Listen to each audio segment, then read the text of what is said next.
High প্রিয় বন্ধুরা, আজকে আপনাদেরকে একটা সুন্দর জিনিস আমি দেখাবো। খুব গুরুত্বপূর্ণ একটা জিনিস। আসলে বাংলাদেশের মানুষ সবাই চেনে না, সবাই বোঝে না।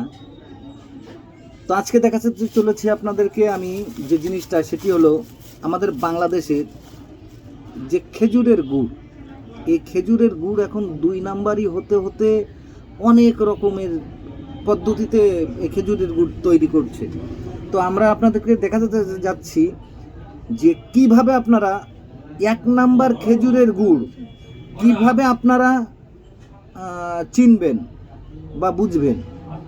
আমি সেই পদ্ধতিটা আপনাদেরকে একটু দেখাবো। এই যে খেজুরের গুড়, এটি হলো 1 নাম্বার খেজুরের পাটালি, যেটাকে বলা হয় পাটালি। এই পাটালিটা আপনারা চিনবেন কি করে?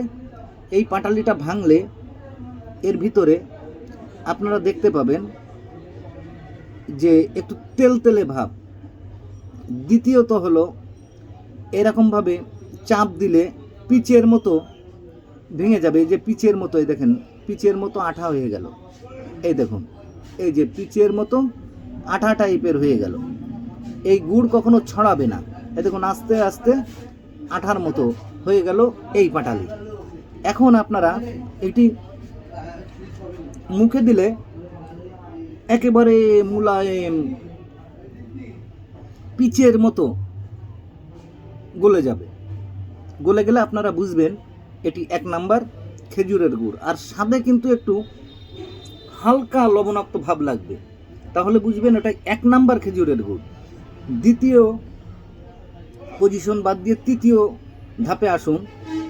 যখন দেখবেন আপনারা এই ভাঙতে গেলে গুঁড়ো গুঁড়ো হয়ে যাচ্ছে, হাতের সাথে আঠার মতো লাগছে না, তারপরে